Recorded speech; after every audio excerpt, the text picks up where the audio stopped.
is, then mira, which is argumentation. We have to stop arguing.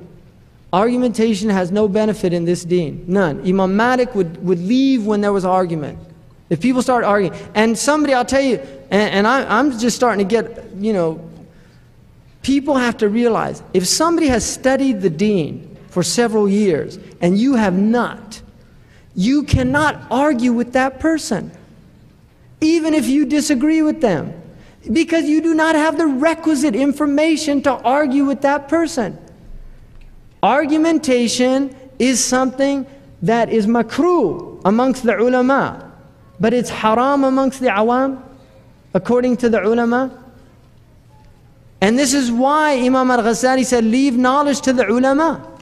Leave knowledge to the ulama. That does not mean don't become a scholar. But what it means is if you're not an alim, don't start speaking about knowledge because you don't have it. And this is why Imam al-Bukhari says, Bab al-ilmi qabla al-qawli wal-amal, the book or the chapter of knowledge before speaking or doing anything. So really, we have to guard our tongues about argumentation. I mean, there's people argue all the time now. And this is why Imam Ali was asked, how do you know a man? He said, if he speaks, I know who he is instantly. And if he shuts up, I'll work it out in a day. Right? Somebody speaks, he'll expose himself immediately. Either he's a fool or he's an intelligent person, because a man lies hidden under his tongue.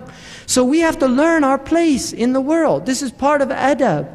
Really, it's part of adab. A student of knowledge is not the same as somebody who's not a student of knowledge. And just because you have your book like Fiqh Sunnah in your house in translation, and your Muhsin Khan Bukhari in translation, and your Noble Qur'an in translation, does not mean that you are a scholar or even a student of knowledge. Because one of the secrets of this deen is it's taken from other human beings. Allamahu shadid al-quwwa. The messenger of Allah was taught by Jibreel. The ulama say the wisdom in that is to teach the ummah that knowledge is taken from teachers. And he said, إِنَّمَا بُعِثْتُ مُعَلِّمًا. Right? The Prophet was sent to teach people, but he himself was taught, and he was taught by somebody who was less in stature than he was. Which is a sign that we should take from people. Somebody might know tajweed and that's all he knows. And I might be a faqih. And so my knowledge is greater than his knowledge, because knowledge of fiqh is over knowledge of tajweed. But I have to humble myself if I don't know tajweed and go to him and have him teach me tajweed. We have to be humble, and you cannot learn. One of the Salaf said, لا يتعلم إثنان مستكبر ومستحيا. An arrogant person and somebody who's too shy. And that's called haya madhmoom. And I've been going on a long time, but the last thing I'll finish is mizah, mirthfulness, jesting all the time. Mizah is a disease of the heart. And that does not mean that we can't be light from time to time. But we should not, and especially in these times, we should not be light people. We have to be weighty people, because we've been given a great amana, a great weightiness. And so my advice to myself and all of you is, first and foremost, to make a musharata with Allah, to implement what you've just heard.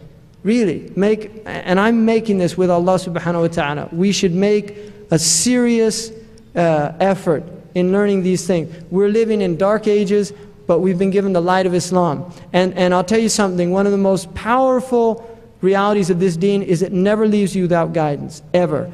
And even if the hour is coming upon you, and in your hand is a fasila, then finish planting it. Look at, even when the hour comes, we have guidance. We know what to do.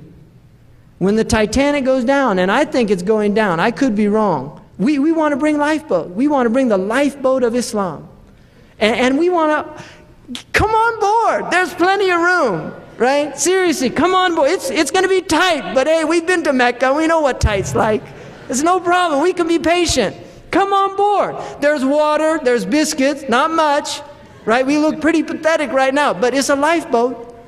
And the alternative is to sink. Right? So really, invite them on. We're on a lifeboat. It looks bad. We used to have a big ship just like they did. We used to have a big one, but it sunk like all ships sink. It went down. The Ottomans went down. The Seljuks went down. They all went down. Their ships went down. But whenever their ship went down, Allah, survivors, got on some lifeboats and went somewhere else and built a new one. Well, all we've got left is those lifeboats, but alhamdulillah, it's better than nothing. So let's use them and let's invite people on, inshallah. Jazakumullah khairan. Assalamu alaikum.